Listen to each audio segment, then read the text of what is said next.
Lock टूटा हुआ पड़ा है, पंखे वंखे मोड़ मार दिए गए हैं, टेबल था कांच वांच तोड़ दिया गया है, पैम्पलेट वगैरह पड़े हुए हैं, पार्टी के बुकलेट पड़ा हुआ है, फ्रिज है, ये सब तोड़ा गया है। यहाँ पे भी तोड़ने फोड़ने की कोशिश हुई है बाहर से। कहाँ जा रहे हैं आप लोग? कहाँ जा रहे हैं? हम लोग अभी जा रहे हैं तोपसिया। तोपसिया? यस। वहाँ पे क्या है? वहाँ पे थोड़ा घूमने जा रहे हैं, घूमने। अच्छा, रूबी चौराहा और हम आ चुके हैं पश्चिम बंगाल में। एक बार फिर चुनाव के नतीजे आने के बाद पश्चिम बंगाल में बहुत कुछ बदल गया है। जैसे 15 साल का तृणमूल कांग्रेस का किला ढह चुका है, जैसे अब पश्चिम बंगाल में बीजेपी की सरकार आ चुकी है। अब 9 मई को पश्चिम बंगाल में शपथ ग्रहण होगा, ये भी तय हो चुका है। कई सारे नेताओं के नाम चलने लगे हैं कि वो मुख्यमंत्री की कुर्सी पे बैठ सकते हैं। बीजेपी के पास अच्छी खासी मेजॉरिटी है और ममता बनर्जी के पास है अपने हिस्से के आरोप कि उनके वोट चोरी हुए 100 से ज़्यादा बूथों पर या विधानसभाओं पर। इसको लेकर उनकी अपनी बातें हैं। लेकिन पश्चिम बंगाल में हिंसा भी शुरू हो गई है। हम रूबी मोड़ पे जहाँ पर आप लोगों से मिल रहे थे, वहाँ पे ही मौजूद इस तृणमूल कांग्रेस के ऑफिस पे आए। इसी ऑफिस का वीडियो आपने सोशल मीडिया पर अभी तक देख लिया होगा। इसी ऑफिस पे कल देर शाम यानी 4 मई की शाम जब वोटों की गिनती पूरी हुई और ये क्लियर हो गया कि तृणमूल अब आउट है और बीजेपी अब इन है, तो यहाँ पर हिंसा की तस्वीरें सामने आई। कई सारे लोग बीजेपी का झंडा डंडा लिए हुए इस ऑफिस पर टूट पड़े। ऑफिस की क्या हालत हुई है आप देख सकते हैं। बाहर पैम्पलेट पकड़े फेंके हुए हैं, ये पोस्टर हैं तृणमूल कांग्रेस के। कहीं जगह आग जनी हुई है, तोड़ा ताड़ी हुई है, मारा मारी हुई है। ये लॉक टूटा हुआ पड़ा है यहाँ पे, ये एक लॉक टूटा हुआ पड़ा है। इधर पंखे वंखे मोड़ मार दिए गए हैं।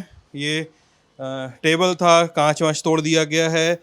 ये पैम्पलेट वगैरह पड़े हुए हैं, पार्टी के बुकलेट पड़ा हुआ है, फ्रिज है, उलट पलट दिया गया है। नेताओं की मूर्तियां हैं, बड़े लोगों की, महानायकों की मूर्तियां हैं, उनको कोई नुकसान नहीं पहुंचाया गया है।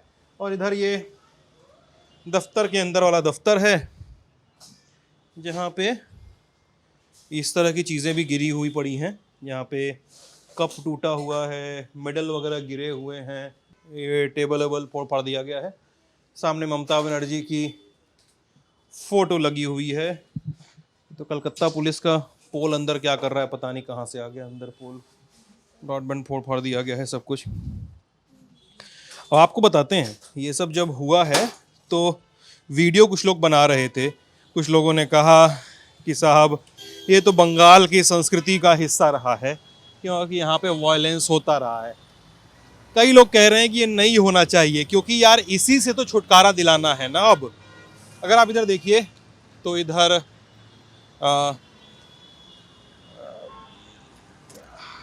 अच्छा ये इससे ये पूरी दीवार है जिसको तोड़ दिया गया। अच्छा यहाँ से भी तोड़ताड़ हुआ है, यहाँ पर भी तोड़ताड़ हुआ है। यहाँ पर प्रत्याशी जो थे उनका पोस्टर उस्टर रखा हुआ है, ये सब तोड़ा गया है। यहाँ पे अंदर अगर आप देखें तो पोस्टर यहाँ पे गिरा हुआ फटा हुआ पड़ा हुआ है। अगर आप इधर आएँ तो यहाँ पे भी इस रूम को तोड़ने फोड़ने की कोशिश हुई है बाहर से भी। अगर बंगाल का आप इतिहास देखिए तो बंगाल में राजनीतिक हिंसाएं लंबे समय से होती रही हैं। अलग अलग मौक़ों पे अलग अलग तरीक़ों से हुई हैं, हत्याएं हुई हैं यहाँ पर।